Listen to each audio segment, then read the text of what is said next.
¿Y si les dijera que lo que está pasando hoy no es el final, sino el comienzo que todos estaban esperando? El comienzo de un escenario del colapso en el que se involucrarán Irán, Líbano y Siria, e incluso Estados Unidos también. Ahora, después de la firma de este acuerdo entre Irán y Estados Unidos, está claro que realmente entraremos en una nueva etapa.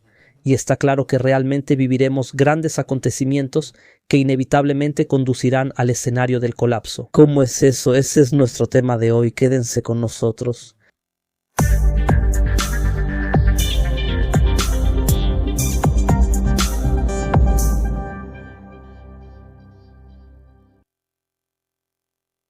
Queridos espectadores, la paz, la misericordia y las bendiciones de Dios sean con ustedes, y bienvenidos hoy a este encuentro renovado, si Dios quiere, de la serie de episodios de opinión que siempre le dedicamos, para seguir los últimos desarrollos y novedades de este conflicto global que conocemos, que está viviendo la región de Medio Oriente entre Irán y la coalición Epstein. Hoy, queridos espectadores, esta guerra que fue contra Irán y el resultado al que llegó esta guerra nos recuerda mucho al resultado de la Guerra de Octubre, que fue en el año 1973. Así que la historia tal vez se repita de nuevo, pero de una manera o con nombres diferentes, y tal vez esta vez con caminos completamente distintos, tal como veremos juntos. Presten mucha atención a estos números, porque ahora han pasado 53 años desde el final de la Guerra de Octubre de 1973, y aún así vemos que Estados Unidos hacía todo lo posible por repetir los mismos resultados de la Guerra del 73, y les voy a explicar por qué digo esto. En la Guerra de Octubre del 73, cuando las fuerzas israelíes sitiaron al tercer ejército egipcio en la orilla occidental del Canal de Suez.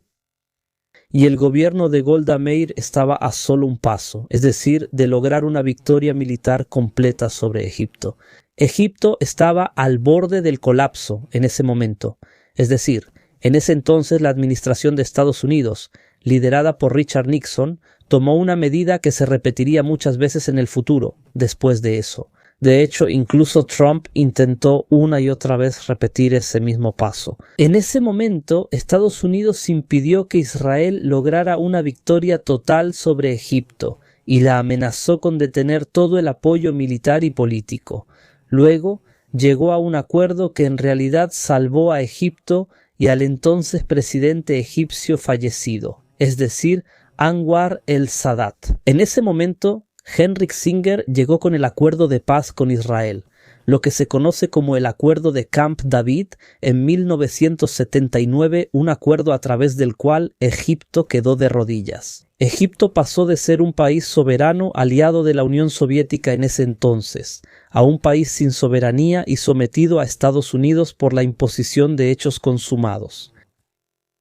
Y lamentablemente todo lo que sucedió en ese momento fue promovido ante el público egipcio y árabe como una gran victoria militar para Egipto, que fue Israel quien cedió, quien se retiró del Sinaí. Y esta exageración continuó durante mucho tiempo respecto a lo que sucedió y a Egipto durante décadas, usando los medios de comunicación, la televisión, el cine y demás. Y hasta hoy Egipto sigue celebrando esta ocasión y la llama la Victoria de Octubre. Y se dedica un espacio muy grande, tanto en los medios como políticamente, a lo que sucedió. Hoy, nosotros como observadores, es decir, al seguir todo lo que sucede en este conflicto con Irán, vemos que el presidente estadounidense Trump quería repetir exactamente el mismo escenario con Irán. El año pasado realizaron ataques aéreos en los que golpearon las instalaciones nucleares iraníes, atacaron las bases militares más importantes de Irán. Pensaban que con eso debilitarían a Irán y que por lo tanto Irán cedería y lograrían sus objetivos. Lograrían que Irán pase de ser un país soberano aliado de Rusia y China a un país sin soberanía, aliado de Estados Unidos y normalizando relaciones con Israel. Por supuesto, pero vimos que eso no sucedió. Irán mostró una gran resistencia y se negó rotundamente a ceder en todas las negociaciones que siguieron después. Después vino esta guerra que ocurrió en el mes de Ramadán. Asesinaron al principal líder del país, Ali Jamenei, y a muchos comandantes militares. También estaban esperando lograr algo con eso, o la rendición de Irán y que busque la amistad de Estados Unidos e Israel, o la aparición de nuevos líderes que serían apoyados por Estados Unidos e Israel, y estos líderes estarían dispuestos a someterse. Pero para mala suerte de Trump se encontró con este oponente iraní que es muy terco, un oponente que no es como Egipto en los años 70. Irán tiene armas de disuasión, no se ha arrodillado, no se ha sometido, no ha pedido rendirse ni firmar ningún acuerdo, a menos que sea un acuerdo que cumpla con las condiciones e intereses iraníes, y no al revés. Porque es Irán quien sale victorioso en este campo gracias a esta carta o a esta arma que sabe usar muy bien.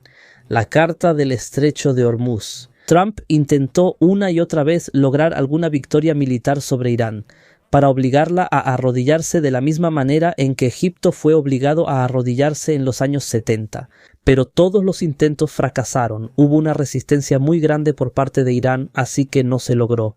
O sea, nada de ese verdadero objetivo estadounidense que es someter a Irán, y no los otros objetivos declarados.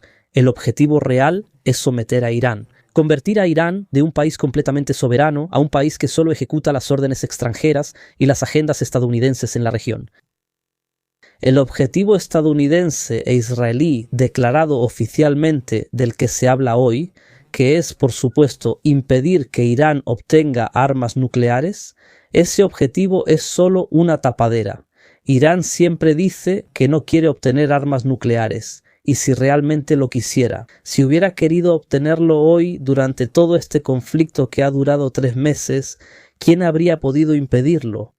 Nadie. Nadie sabe lo que está pasando hoy en estas instalaciones nucleares iraníes. Así que hablar sobre el arma nuclear iraní o impedir que Irán obtenga armas nucleares es solo una tapadera. Pero la realidad y el objetivo verdadero es arrodillar a Irán, como se arrodillan la mayoría de los países de la región. Así que cuando Irán sale de este acuerdo con Estados Unidos, sin hacer ninguna concesión a Estados Unidos, sin ningún paso hacia la normalización con Israel ni nada por el estilo, eso es una gran victoria para Irán y el pueblo iraní. Y lo que se nota, estimados espectadores, es que como de costumbre, en ambos casos, ya sea hoy o en 1973, siempre es Estados Unidos quien interviene y le pide a Israel que detenga la escalada, o de lo contrario Estados Unidos detendrá el apoyo político y militar a Israel, es decir, la dejará sola en este conflicto contra los árabes y musulmanes, y todos saben lo que pasará después de eso. En la guerra de 1973 Estados Unidos aprovechó la victoria militar de Israel como un punto de negociación para imponer la rendición de Egipto, pero en esta guerra contra Irán fracasó en eso.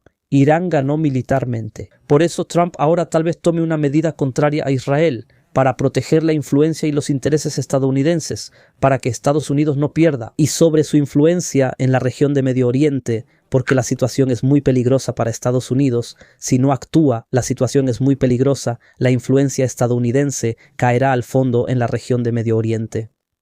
Cuando no hay consenso en los objetivos entre Estados Unidos e Israel, como está sucediendo exactamente hoy, lógicamente, ¿qué debería pasar? Israel debe ser la que se adapte a esta nueva situación. Es ella la que debe permitir que Estados Unidos logre sus objetivos en la región, alejados de los objetivos israelíes. Trump buscará otorgar a Irán toda la libertad comercial que desee, levantar las sanciones, inyectar dinero y otras ventajas similares, pero esto chocará con los objetivos e intereses israelíes, como todos saben. Por lo tanto, Netanyahu no permitirá esto y se esforzará por impedirlo de cualquier manera. Y debe hacerlo, porque aquí tal vez nos enfrentemos a un escenario de desaparición. Hay una nueva realidad que Irán está imponiendo por la fuerza, hay un cambio estratégico en este conflicto y en el nivel de las relaciones entre Estados Unidos e Irán, y hay una gran obstinación por parte de Netanyahu. Esto tal vez devuelva el conflicto a la región, pero sin Estados Unidos, sin ningún apoyo estadounidense a Israel. Y tal vez esto también suceda con la entrada de Siria en este conflicto. Los nuevos socios de Estados Unidos, estos, Es decir, los nuevos líderes de Siria no son en absoluto agentes de Estados Unidos, solo son socios de Estados Unidos, para que todos lo sepan. ¿Significa que la etapa por la que está pasando Siria realmente buscaba propiciar este acercamiento entre Siria y Estados Unidos? ¿Es algo muy normal para que Estados Unidos les permita llegar al poder? Eso es lo primero. O sea, sabemos que en esa etapa crítica en la que Bashar al-Assad fue incluido, después de eso también colapsó. Y está el tema de la reconstrucción, sacar al país de estas sanciones, de estas crisis y así sucesivamente. Pero no son agentes y no lo serán. Si lo fueran, Israel no los estaría combatiendo hoy en todos los niveles, provocándolos con estos movimientos militares y demás. Hoy en día Estados Unidos solo los apoya porque tiene intereses en eso con Turquía y dentro de Siria, y así sucesivamente. Por eso creo que el escenario más cercano a la realidad es la entrada de Siria. Este conflicto contra Israel, el ejército sirio será el que se encargue de Israel más adelante por tierra. Por supuesto, lo que hace Trump al retirarle su apoyo a Israel, esto por supuesto no es imposible y no es una traición de Estados Unidos a Israel. Esta es la realidad que rige a toda potencia mundial. La región de Medio Oriente es una zona muy importante en el mundo, algunos la describen como el centro del mundo. Es decir, Estados Unidos no puede abandonar sus intereses en esa región en absoluto, mientras que sí podría abandonar a Israel si eso, por supuesto, le permite mantener esa influencia y esos intereses que tiene allí. Trump dijo hoy claramente, si no fuera por mí, Israel no existiría. Debes prestar mucha atención a esta declaración. Por eso decimos, yo digo que con Irán no es el final, sino que será el comienzo. Lo que veremos en la próxima etapa será algo muy grande. Ahora se firmará este acuerdo entre Irán y Estados Unidos, entraremos en esta tregua continuará, tal vez por semanas, tal vez por muchos meses. Pero al final, Netanyahu no podrá soportar esta nueva situación y entrará en otro conflicto militar. ¿Con quién exactamente? ¿Cómo será eso exactamente? Eso se aclarará, es decir, con el paso de los días y con el desarrollo de estos próximos acontecimientos. Pero estén completamente seguros de que el escenario del colapso llegará, aunque sea después de un tiempo. No olviden suscribirse y dar like. Y que la paz, la misericordia y las bendiciones de Dios sean con ustedes. Hasta luego.